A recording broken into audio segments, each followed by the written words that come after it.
Well, I'm honored to be here, and my hat is my favorite hat. I think it makes me look rather handsome. This hat is made from a mushroom called amadou. Amadou is a birch polypore, and amadou is a hard wood conch, and this mushroom is responsible for human survival not too long ago. There's no doubt that we all came from Africa. We went north. We discovered something new called winter. Oops. This mushroom allowed for the portability of fire. Moreover, you can hollow this mushroom out, put embers of fire inside, and carry fire for days. And the firekeeper of our clans, thousands of years ago, were absolutely critical for the clan's survival. Well, this mushroom has other properties, and when you boil this mushroom, it delaminates and becomes mycelium, a fabric. And so some ladies in Transylvania have kept this tradition alive. So this thread of knowledge has carried forth over thousands of years, and so many threads of knowledge have been interrupted because of famine, disease, and war. Well, this mushroom was first described by Hippocrates in 450 BCE as an anti-inflammatory as well as for cauterizing wounds. Another mushroom I brought, a mushroom friend of mine, also is a polypore wood conch, and this is agaricon. Agaricon is the longest living mushroom in the world, grows exclusively in the old-growth forest, now presently only known from Northern California, Oregon, Washington, and British Columbia, and a sky island or two in Central Europe. It was described by Dioscorides in the very first Materia Medica as elixirium ad longum vitam, the elixir of long life.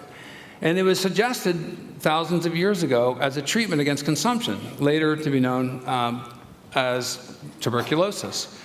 So I'm going to take you on a journey, and I'm going to take a radical left turn halfway through this talk. And I'm going to present some data that has never been shown to anyone else outside of my research team. So I am honored to be representing AAAS.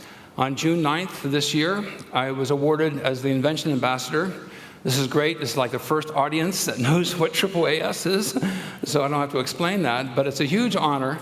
And I grew up in a small town in Ohio, and my brother John got me into science, and he went on to Yale, and my brother Bill went on to Cornell, and we had this incredible laboratory in the basement, which they would not let me have access to, but they went off to college, and I suddenly had this fully equipped laboratory, including the radio from the aircraft carrier, the Intrepid. My father was on it, and after World War II, he got the radio. So I was listening to all sorts of things behind the Iron Curtain. I was just having a fabulous time. So my dream was always to live in the country and to be a scientist and have my own scientific laboratory. Well, on June 9th, I got that award. My brother John, we were competitive, and you know, like brothers are, you love them 80% of the time, and 20% of the time they kind of piss you off. And so John really never respected, you know, my interest in mycology. What is this mushroom stuff? But so when AAAS gave me this award, it was highly vetted. I said, wow, you know, I can. This is exciting. I can tell my older brother, now, John, I got this award. So I called him and he didn't answer, and then I emailed him, and that was the day they discovered his body. John died from cardiac arrest, standing up. And I just want to tell all of you, you have brothers and sisters that bug you. You know, think about the good times and how life is so precious and so short. So this talk is dedicated to my brother John, who first got me into science. So,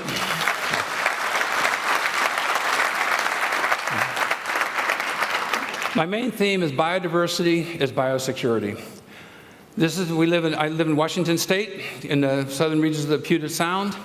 And I want to point out the largest organism in the world is a mycelial mat. 2,200 acres in size, over 2,000 years old, and it's one cell wall thick, surrounded by hundreds of millions of microbes per gram of soil. We have several skin layers that protect us from an infection. The mycelium has one, and yet it achieves the largest mass of any organism in the world. How is that possible? Well, it's possible because it's involved in its own microbiome. It selects beneficial bacteria that it works in concert with, and the mycelium is based on a network-like design. The mycelium digests its nutrients externally We share a more common ancestry with fungi than we do with any other kingdom. 650 million years ago, we split from fungi. And there is now a new super kingdom that's been published called a Pisthacanta that joins Animalia and fungi together. We exhale carbon dioxide, we inhale oxygen, and the fungi are able to stream nuclei to their tips. And because of epigenesis and the ability to adapt to change, this is one of the few organisms that actually benefits from disruption. And so when these mats are disrupted, they fork, the streaming of nuclei, epigenesis comes into play, reassortment of nuclei at the end tips, it codes for new genes, for new enzymes, acids to capture new food, and then the information becomes back-channeled into the mycelial network. So using the epigenetic properties of mycelium, I think, is a way of the future of medicine. So the mycelium is a lot more pervasive than most people realize. Virtually 90% of all plants have mycorrhizal fungi. It's now been determined that these mycorrhizal networks in the mycelium communicates across landscapes and between plants, and indeed all plants are part fungi. So any research on botanical medicine, the contribution of the endophytic fungi that are associated inside these plants needs to be taken into account, because the conferring medicinal properties may be well coming from the endophytic fungi as opposed to the plant by itself. These mycelial networks stream across landscapes, and I have these epiphanies, and I believe habitats have immune systems, and the mycelial networks are the foundation of the food web that's joining us all together. Now here is something I grow lots of mycelium, 20 to 30,000 kilos a week. We have a small company, 67 employees, and this is really, frankly, just not fair that I can tell you this in 15 seconds, what took me 30 years to discover. The problem with growing mycelium in a laboratory is it's immunologically naive. It's grown in pure culture. When you throw it out into the ground, all these organisms consume it. Well, we soak wood chips or straw underwater, salt water or fresh water, for 2 weeks. Anaerobes become predominant. Then we take this out and we drain off the water, and then the oxygen becomes the sterilizer. The anaerobes are largely killed, some aerobes are in there, and then the mycelium then becomes immunologically educated.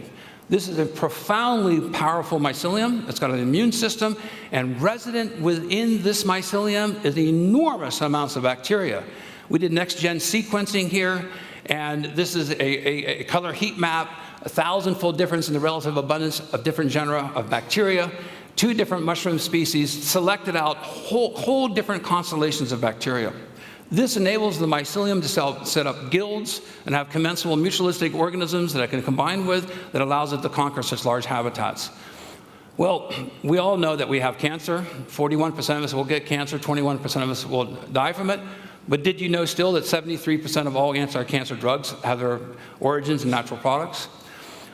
We grow about 500 different species. Turkey tails that are featured here are one of the best described and studied medicinal mushrooms in the world. We received a $2.2 million breast cancer clinical grant from the NIH for phase 1 breast cancer. And the results of the studies have been published. And on a dose-dependent basis, well, prior to radiation, your immune system is active. And then when the turkey tail mushrooms, 8 capsules per day, are consumed, there is an upregulation of natural killer cells. And then post-radiation, most of you know, the immune system is damaged, and then it has to recover. And then on a dose-dependent basis, 2 weeks and then 4 weeks, the immune system kicks into gear. Natural killer cells are enhanced dramatically, and also cytotoxic T cells. Look at the significance value here. And so the immune system is activated by the consumption of these mushrooms. And there's TLR, TLR4 receptors. I don't want to get into that right now. But we've identified 7 different distinct pathways that the immune system is activated from the consumption of these mushrooms. Now, this became deeply personal to me in June of 2009. When my 83-year-old mother called me up. She's a charismatic Christian. She's not seen a doctor since 1968. She called me up and says, "Paul, I'm scared." I didn't even recognize her voice. She was shaking. I said, "What's wrong?" And she said, "My right breast is 5 times the size of my left. I have 6 angry lymph nodes, dark and swollen on my right side." I said, "I couldn't believe it." I said, "Why didn't you tell me sooner?" And so I rushed her to Swedish breast cancer clinic in Seattle. And then we got the worst news after the second visit. The oncologist said she should have been seen 2 years earlier. The cancer is inoperable. They could not do a mastectomy because of her age. They couldn't give her radiation therapy because of the same reason. because of the likelihood of infection. And so the oncologist tried to make the best of it, saying, you've lived a long life. And we kept on asking, how long? And she said, you're lucky if you had 3 months. The tumor is erupting out of her breast, across the meridian, invaded her sternum, and went into her liver. So we had a circle meeting. Many of you have had this. We planned for her funeral. She chose a pink dress, bought the cheapest coffin that she could find because she was going to Jesus. There was a lot of tears. And then on the 3rd visit, the oncologist said, if your immune system could kick in, Patty, you might be able to beat this. And so she said, there's this turkey tail mushroom study that's going on at Bastyr Medical School and University of Minnesota Medical School. You might want to start taking turkey tail mushrooms. Well, that's my mother said, well, that's what my son was talking about. But she had to hear it from a doctor, right? So my mother started taking turkey tail. She was on Taxol briefly, had a horrific reaction, refused to take it, and then she was taking Herceptin, a wonderful drug. Well, that was in June of 2009. And I'm happy to say my mother... Everything's gone. Everything's wonderful. Past all with flying colors. So thank you for your prayers. I love you. And I'll check in with you later. Bye-bye. She crossed the 5-year disease-free period. She's totally cancer-free.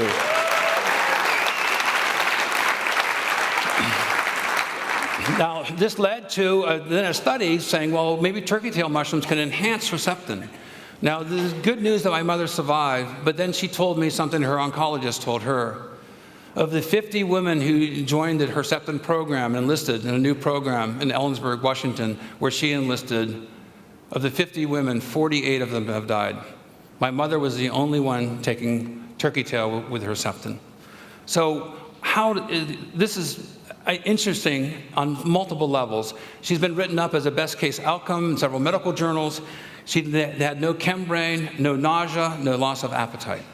So she's happy, and her acumen has come back. She's smarter now and more quick with her wit than I've ever seen.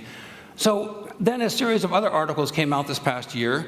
Turkey tail enhances the microbiome, specifically of lactobacillus and bifidobacterium, while suppressing anti-inflammatory bacteria. So this is extremely interesting because this speaks to the fact that when we grow the mushroom mycelium in pure culture, we do see a resident mutualistic population of bacteria, which we at first thought were contaminants, but now we understand better that they're part of the microbiome of the fungi. When we split from fungi 650 million years ago, we chose the route of encirculating our food in a sac, in a stomach basically, digesting nutrients within. The mycelium went externally. Well, just as we have a microbiome within us, the mycelium selected a microbiome also mutualistically to its advantage. I'm very interested in the viral to cancer connection. There are 7 identified viruses, there are probably a lot more, that cause cancer. Then Fred Hutch Medical School called me up and said, we have a very interesting case with Merkel cell carcinoma, one of the most deadly cancers of the world. Only 10 people have ever been reported to have ever recovered from it. And I call it the NIM hypothesis after Paul Nim, MD, PhD at Fred Hutch. And they had this patient who started taking a 7-species mushroom blend. And this is the immune evasion. And then after taking the mushrooms, there's no chemotherapy, no radiation therapy, nothing can be done for these patients. And then after taking the 7 mushroom species blend, he had spontaneous recovery, and he is alive today. So we think that it decloaks cancers for discovery by the immune system. We don't know exactly how it does it, but we have seen this over and over again. Your immune system's activated, and your immune cells can discover receptor sites in the stroma of tumors. This could go broad and be useful for addressing lots of solid tumors as an adjunct therapy. So this case also was written up in the medical journals. And then Hailing Liu and I submitted an application to NIH to standardize the methodology for analyzing medicinal mushroom products. It was going to be open source, but unfortunately the sequester occurred, and we did not get funded for this, but it's a great paper that I'll be glad to provide to anyone who likes to see it. The mycelium produces extracellular metabolites, and in these metabolite droplets are all sorts of interesting compounds. I was working with the BioShield program of the U.S. Defense Department directly after 9/11. We submitted over 700 samples. And this is the samples of mushrooms in particular, agarikon, reishi, and chaga. And this is the selectivity index and the viruses H5N1, H3N2, H1N1, and the ribavirin is being the positive control. The selectivity index is an indication of antiviral activity. Our extracts were diluted from the mycelium 100 to 1, and this is the selectivity index of the diluted extracts that were far more powerful than the pharmaceutical control. Well, then we did bioguided fractionation at the University of Mississippi School of Pharmacy, and we've identified a group of sterols. This one has been unreported in the literature. I've given it the name fomitopsterol. So we have our first APIs here that are active against, in this case, pox viruses. Now, that's coming out of the same agarikon extract that was active against flu viruses. But when you sent these structures to St. Jude University, St. Jude Hospital, in order for tests against H5N1, they were totally inactive, which suggests that there's more than one antiviral API that's present within these mushroom extracts. NIH called us 3 times in the past month. We've submitted now 10 of these structures, potential APIs, for testing against Ebola and a wide number of other viruses. So resident with these mushrooms are very interesting complex molecules that we're beginning to discover. So after 10 years, I finally received a patent, universality of opinion by the 10 patent examiners. And it took a long time to get the patent, but I was happy to see that Vector in Russia published an article 2 years ago authenticating that agarikon is highly active against flu viruses. This article was published yesterday. So people are catching up, but it's great that other researchers are authenticating that which we had discovered. Now, working with agarikon, and Dr. Scott Franzblau, who's the director of the Tuberculosis Research Institute at the University of Chicago, we started doing experimentation, and he started using our mycelium, and we did bioguided fractionation, and we found a new active anti-TB set of molecules, chlorinated coumarins. Now, this is interesting to me. This mushroom has dual activity against viruses and bacteria. Very few medicines do that. The majority of people who die from viral pneumonia actually die from bacterial pneumonia. And so to have something as a nutraceutical that can be broad-based against multiple viruses and multiple bacteria, I think is medically extremely interesting. My wife and I spent a lot of time in the old-growth forest. The forest used to be resplendent around the world, and now we are facing a radical change in our ecosystems through deforestation. So the composition and the ecology of the forests have changed. And 70% of the soils are composed of microbial mass, of which 40% of the mass is fungal. But because of our practices of logging and harvesting and creating monoculture, which in repetitive planting of trees leads to premature decline, disease vectors spread, the diameter of trees becomes smaller, you lose that plurality of biodiversity, of ages of trees and their associated organisms. We have really changed the face of this planet. So I'm going to now take a radical left turn. So this is the case. Now imagine, hundreds of millions of years, our ancestors and other organisms in the ecosystem have been used to these resplendent forests, and now we've deforested much of the planet. And the deforestation continues at an incredible clip. We've now entered 6X, the 6th greatest extinction event on the life on this planet, and we're losing about 30,000 species per year of 8.3 million species on this planet. That means in 100 years, we'll lose more than 30% of the biodiversity on this planet. This is an all-hands-on-deck moment. So a friend of mine came to me and said, Paul, I do a lot of work with entomopathogenic fungi, controlling insects. He says, can you help the bees? And then Whole Foods provided this very interesting graphic. Here's your dairy choices with bees, and there's your dairy choices without bees. Bees are great pollinators. 30% of the food in the grocery store is a direct result of pollination. 70% is indirect. And President Obama came out with a presidential memorandum, and there is a, what do we call it? We call it a hexafecta. There is like 6 different converging stressors on the ecosystem. Deforestation is one. The bees now don't have the ecosystem that it evolved to draw from as part of its menu, its banquet of food. Well, then because of the pollution, And one of the speakers mentioned his blood was analyzed, and he has 1,000 different xenobiotic toxins present in his blood, unprecedented in the theater of evolution. Mites are carrying viruses. And then you have the fact that the bees are being trucked hundreds of miles into almond orchards in the middle of the desert in California in January and February. This is totally unnatural. So the bees fly out, and when you see bees around a flower, that's the last 7 or 10 days of their life. The bees flap their wings until the wings are shredded, and the bees then, with colony collapse disorder, the bees leave the beehive and they just don't come back. They just suddenly disappear. Now, it's a very complicated set of stressors, but just like there's colony collapse disorder, I suggest to you that we are facing cultural collapse disorder. This is the proverbial canary in the coal mine.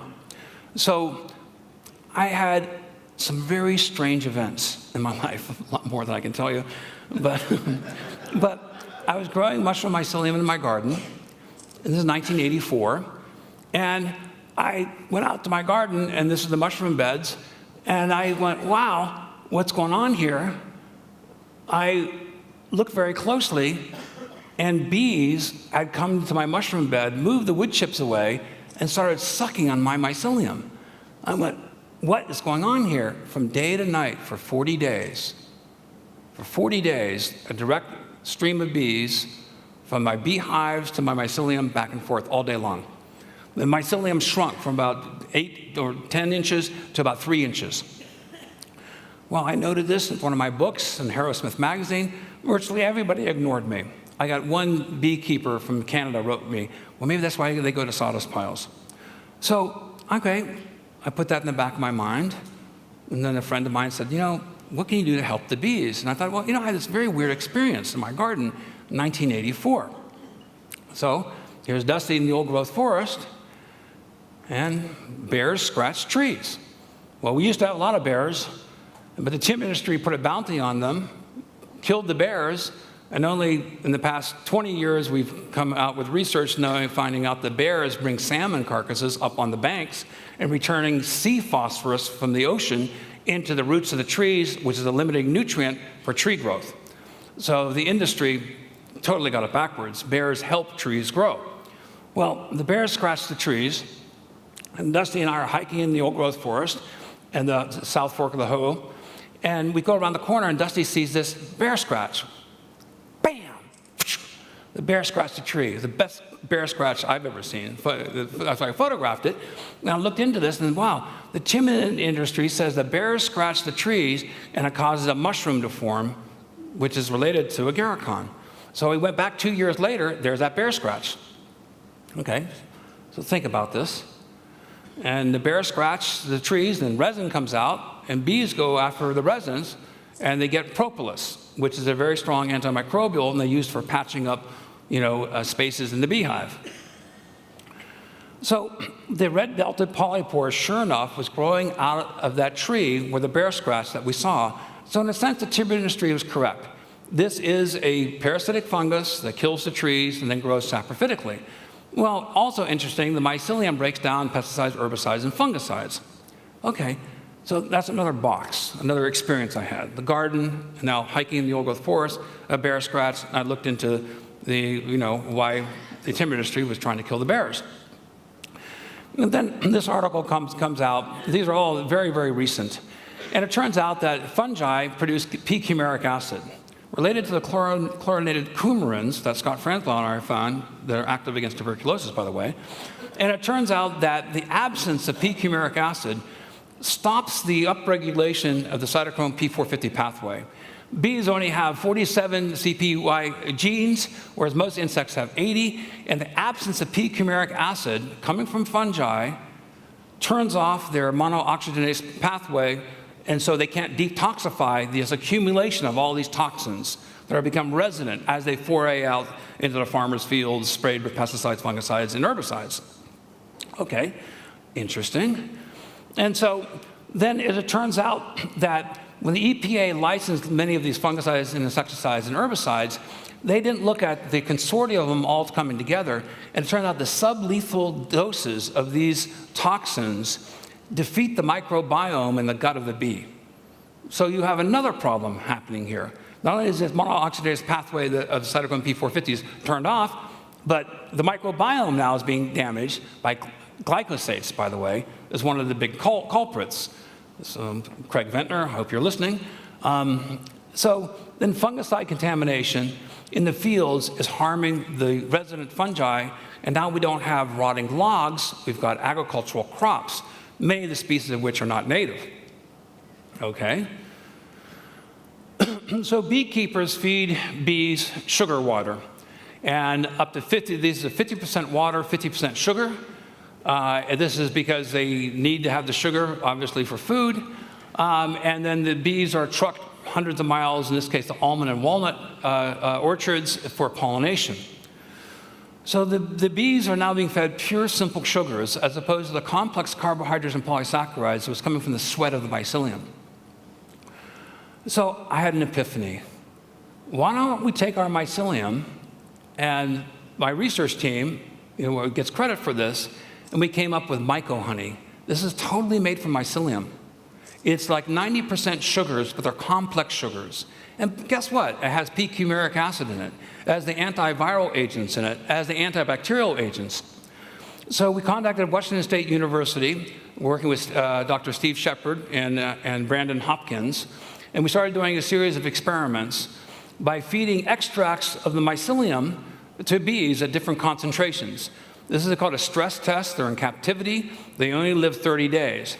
When the worker bees fly out and they're doing a pollination, if they don't come back, nurse bees are prematurely recruited to become worker bees, and they fly out.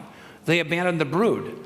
So it's a doubling down. Every time the fewer and fewer worker bees come back, nurse bees now have to go out and get pollen and food for the hive.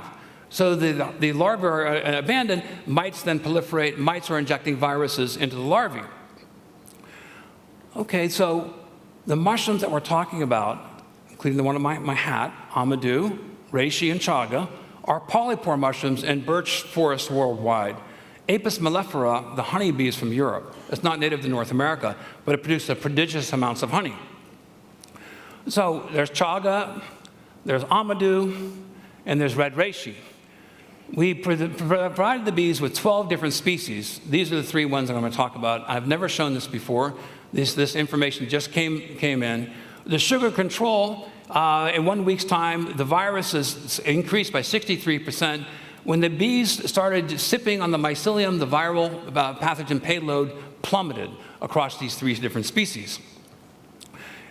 In week 1 versus week 2, the sugar control, the viruses, increased dramatically, and with the bees that were taking sips of the mushroom mycelium extract, the viruses plummeted.